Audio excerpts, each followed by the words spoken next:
ओम शांति। मीठे बच्चे, कालों का काल बाबा आया है तुम्हें काल पर जीत प्राप्त कराने।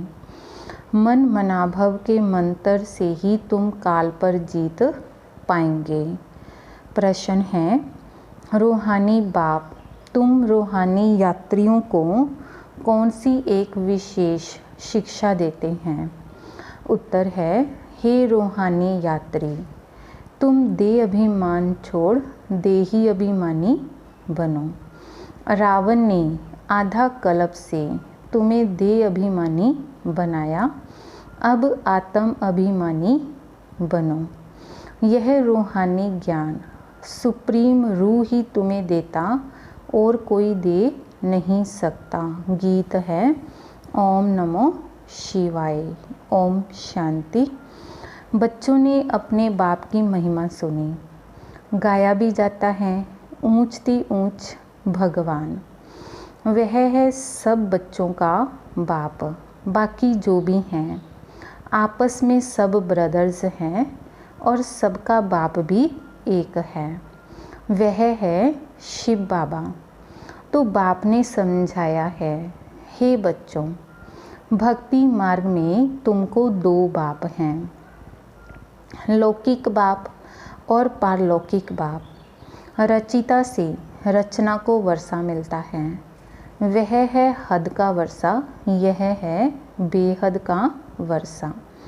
बेहद का बाप तो एक ही है जिससे बेहद का वर्षा मिलता है। वह है निराकार, उसका नाम है परम पिता परमात्मा शिव। कहते भी हैं शिव परमात्माएं नमे। तो वह है ऊंचते ऊंच। तुम्हारी बुद्धि चली जाती है निराकार बाप की तरफ। वह रहते हैं परम धाम में, जहाँ से तुम आत्माएं आती हो। तो बाप भी वहाँ ही रहते हैं। वह है ही सर्व का सद्गति करने वाला। उसमें भी भारत परम पिता परमात्मा का बर्थ प्लेस है। शिव जयंती भी यहाँ मनाते हैं। उस रूहानी बाप को ही ज्ञान का सागर, पतित पावन, लिबरेटर, गाइड कहा जाता है। वही दुख हरता, सुख करता है। यह भारतवासी जानते हैं कि यह दुख धाम है, भारत ही सुख धाम था। तो बाप बच्चों को बैठ समझाते हैं, हे भारतवासी, तुम विश्व के मालिक थे, जबकि तुम्हारा आदि सनातन देवी देवता धर्म था। देवी देवता धर्म श्रेष्ठ, कर्म श्रेष्ठ थे। अब यह धर्म भ्रष्ट, कर्म भ्रष्ट बन गए हैं। अपने को पावन देवता कहला नहीं सकते।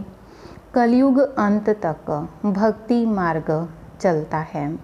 इसमें ज्ञान होता नहीं, ज्ञान से होती है सद्गति।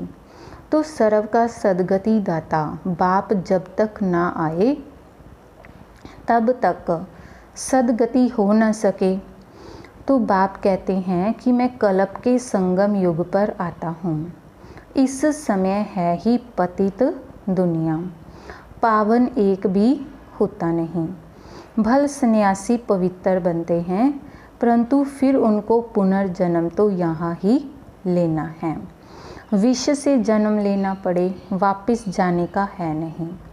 जब चक्कर पूरा होता है तब ही बाप आकर ले जाते हैं।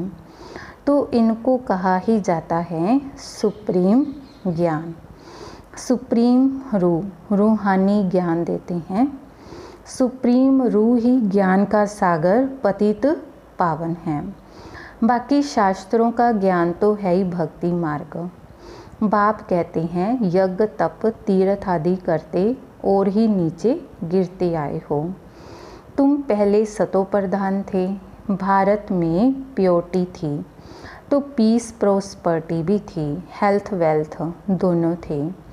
आज से 5000 वर्ष पहले की बात है। यह भारत स्वर्ग था। उस समय और कोई धर्म नहीं था, सिर्फ एक ही आदि सनातन देवी देवता धर्म था। जो परम पिता परमात्मा ने स्थापन किया। तो स्वर्ग की स्थापना तो वही करेंगे, मनुष्य तो कर ना सके। ऐसे तो नहीं कहेंगे कि कृष्ण रचिता है, नहीं, रचिता एक ही निराकार शिव है, बाकी है उनकी रचना। तो रचिता से ही रचना को वर्षा मिलता है। बाप समझाते हैं, मैं तुम्हारा बेहद का बाप हूँ, तुमको बेहद का वर्षा देता हूँ। 21 जन्मों के लिए सूर्यवंशी चंद्रवंशी पवित्र धर्म स्थापन करता हूँ। ब्राह्मण धर्म है चोटी, सबसे ऊंच है रूहानी बाप। रूहों को आप समान बनाते हैं, तो बाप ज्ञान का सागर सुख का सागर है, तो तुमको भी बनाते हैं। भारत ही सुख धाम था, अभी तो दुख धाम है। बाप कैसे आते हैं यह किसको भी पता नहीं है। सतयुग आदि से कलयुग अंत तक यह सारी हिस्ट्री ज्योग्राफी भारत की है। यह लक्ष्मी नारायण कितने हेल्दी वेल्दी थे, कभी बीमार नहीं पड़ते थे, अभी काल पर विजय पाने शिक्षा ले रहे हैं। तो जिसको कालों का काल महाकाल कहा जाता है, वह तुमको काल पर विजय पहनाते हैं। नाम भी सुना शिवाय नमः। तुम ऐसे तो नहीं कहेंगे कि परमात्मा सर्वव्यापी है, कुत्ते बिल्ली में है। तो इसको कहा जाता है धर्म की गलानी। बाप की गलानी करते हैं। अभी यह है कल्प का संगम समय। इस समय ही विनाश काले विपरीत बुद्धि कहा जाता है। अब विनाश तो सामने खड़ा है, गीता में भी लिखा हुआ है, यादव कौरव पांडव क्या करत भय। तो सर्वशास्त्रमय श्रोमणी श्रीमत भगवत गीता है, उनसे ही फिर और शास्त्र निकले हैं। तुम जानते हो गीता है डीटी धर्म का शास्त्र। बाप कहते हैं, मैं आता हूँ तुमको शूद्र से ब्राह्मण बनाता हूँ, फिर 100 देवी देवता बनाता हूँ, फिर तुम क्षत्रिय वैश्य शूद्र बनते हो। बाप समझाते हैं, तुम 84 जन्म कैसे लेते हो। सबसे जास्ती जन्म जरूर वह लेते हैं जो पहले पहले सतयुग में आते हैं। मैक्सिमम 84 जन्म लिए हैं तुम भारतवासियों ने, और मिनिमम 1 जन्म। यह भी बाप ही बैठ समझाते हैं। बाप बगैर किसको ज्ञान का सागर नहीं कहा जाता। पतित पावन ज्ञान का सागर कहने से बुद्धि ऊपर चली जाती है, तो बाप ही सबको लिबरेट कर वापस ले जाते हैं। सर्व का सदगति दाता एक ही बाप है। अच्छा, फिर सर्व की दुर्गति कैसे होती है, कौन करता है। सदगति सतयुग को और दुर्गति कलयुग को कहा जाता है। बाप कहते हैं, मैं कल्प कल्प तुम बच्चों को आकर सदगति देता हूँ। तुम बच्चे सारे वर्ल्ड की हिस्ट्री ज्योग्राफी को जानते हो। स्कूलों में तो आधी हिस्ट्री ज्योग्राफी सिखाते हैं। सतयुग त्रेता में कौन राज्य करते थे किसको पता ही नहीं। चित्तर तो बरोबर हैं। यह लक्ष्मी नारायण राज्य करते थे। कितना समय यह राजधानी चली तुम बता सकते हो। क्रिश्चियन डिनेस्टी 2000 वर्ष चली, बौद्ध डिनेस्टी इतना समय चली, इस्लामी इतना समय। उसके आगे फिर चंद्रवंशी थे जो 1250 वर्ष चले। सतयुग त्रेता में सूर्यवंशी चंद्रवंशी ही थे और कोई धर्म नहीं था। तुम ही सूर्यवंशी चंद्रवंशी बनते हो, अब फिर से बने हो ब्राह्मण वंशी। तो यह सारा नाटक भारत पर ही बना है। भारत ही हेल और हेवन बनता है, और धर्म वालों के लिए नहीं कहेंगे। वह तो हेवन में होते ही नहीं। कोई मरता है तो कहते हैं स्वर्गवासी हुआ, परंतु समझते नहीं। नरकवासियों को तो नरक में ही जन्म लेना पड़े, स्वर्गवासी स्वर्ग में ही पुनर्जन्म लेंगे। तुम बच्चे समझते हो यह लक्ष्मी नारायण स्वर्गवासी थे। उन्होंने यह राजधानी कैसे पाई? लाखों वर्ष की बात तो याद रह न सके। सतयुग में यह शास्त्र आदि होते नहीं हैं। तो यह सारी भक्ति की सामग्री है, सीढ़ी नीचे उतरनी ही है।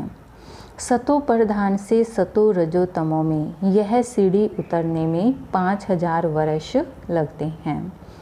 सतयुग में 16 कला संपूर्ण, फिर त्रेता में 2 कला कम। आत्मा में चांदी की खाद पड़ी है। कॉपर एज में आए तो कॉपर की एलाई पड़ी। इस समय बिल्कुल ही तमो प्रधान है, आत्मा में ही खाद पड़ती है। तुम ही पूरे 84 जन्म लेते हो।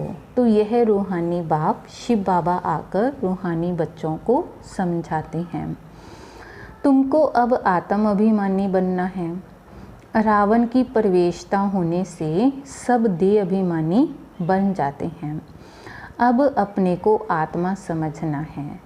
हम ही 84 जन्म ले भिन्न भिन्न पार्ट बजाते आए हैं। अब 84 का चक्कर पूरा हुआ। अब तो शरीर भी जड़ जड़ीभूत हो गया है। द्वापर से रावण राज्य शुरू होता है। सतयुग में है राम राज्य। सतयुग में तुम आत्म अभिमानी थे। द्वापर कलयुग में तुम देह अभिमानी बन जाते हो।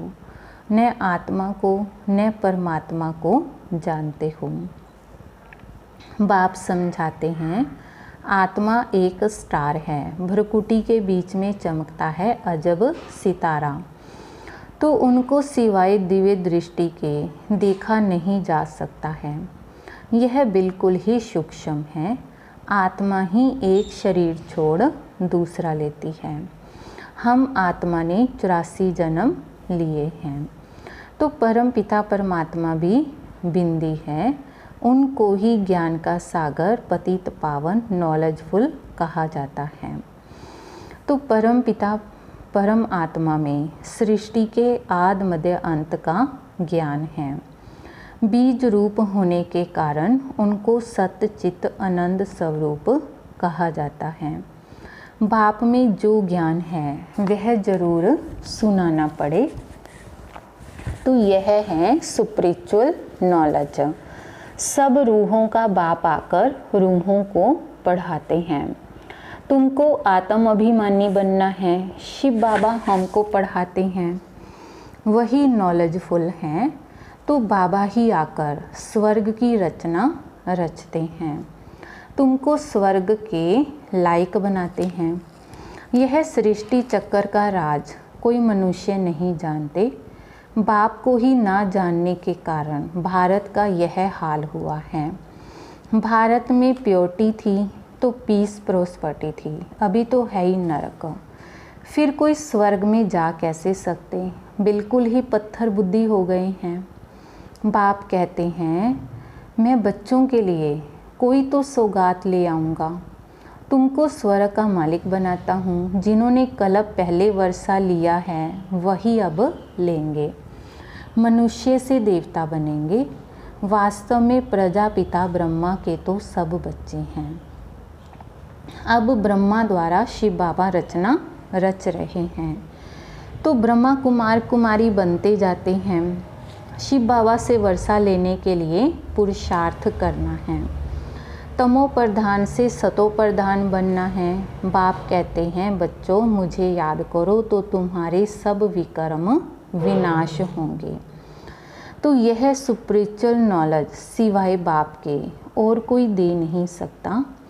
रूहानी बाप ही रूहों को नॉलेज देते हैं। तुम रूहानी यात्रा करते हो। देह अभिमान को छोड़ देही अभिमानी बनते हो। आत्मा अविनाशी है।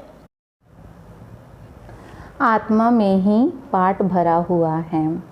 आत्मा कैसे 84 जन्मों का पाठ बजाती है अब मालूम पड़ा है। हम सूर्यवंशी थे, फिर चंद्रवंशी बने, फिर हमको सूर्यवंशी बनना है। अभी बाप सतो प्रधान बनने की शिक्षा देते हैं, मामेकम याद करो। भगवानुवाच, गीता का भगवान शिव बाबा है, ना कि श्री कृष्ण। कृष्ण की आत्मा भी अब सीख रही है। अच्छा, मीठे मीठे सिकिलदे बच्चों प्रति माता पिता बाप दादा का याद प्यार और गुड मॉर्निंग। रूहानी बाप की रूहानी बच्चों को नमस्ते। रूहानी बच्चों की रूहानी बाप दादाजी को याद प्यार, गुड मॉर्निंग, नमस्ते, शुक्रिया बाबा, शुक्रिया। धारणा के लिए मुख्य सार हैं। पहला है, रूहानी यात्रा करनी और करानी है। स्वयं को सतो प्रधान बनाने के लिए एक बाप को याद करना है। आत्म अभिमानी बनने का पूरा पुरुषार्थ करना है। दूसरा, काल पर जीत पाने के लिए बाप की शिक्षा को ध्यान पर रखना है। अपने को रूह समझ रूहों को ज्ञान देना है। वरदान है, आवाज से परे की स्थिति में स्थित हो। सर्व गुणों का अनुभव करने वाले मास्टर बीज रूप भव। जैसे बीज में सारा वृक्ष समाया हुआ होता है, वैसे ही आवाज से परे की स्थिति में संगम युग के सर्व विशेष गुण अनुभव में आते हैं। मास्टर बीज रूप बनना अर्थात सिर्फ शांति नहीं, लेकिन शांति के साथ ज्ञान, अतीन्द्रिय सुख, प्रेम, आनंद, शक्ति आदि आदि सर्व मुख्य गुणों का अनुभव करना। यह अनुभव सिर्फ स्वयं को नहीं होता, लेकिन अन्य आत्माएं भी उनके चेहरे से सर्व गुणों का अनुभव करती हैं। एक गुण में सर्व गुण समाये हुए रहते हैं। स्लोगन है, अच्छाई धारण करो, लेकिन अच्छाई में प्रभावित नहीं हो जाओ। फिर मातेश्वरी जी के अनमोल महावाक्य, जिसका साथी भगवान है, उनको क्या रोकेगा आंधी और तूफान। जिसका साथी है भगवान, उसको क्या रोकेगा आंधी और तूफान। देखो, यह गीत सिद्ध करता है कि आत्मा और परमात्मा दो चीज़ हैं। ना ईश्वर सर्वव्यापी है, क्योंकि जिसका साथी है ईश्वर, वो हाजिर होते हुए फिर भी सृष्टि में इतना दुख क्यों? मनुष्य इतने कंगाल मोहताज क्यों?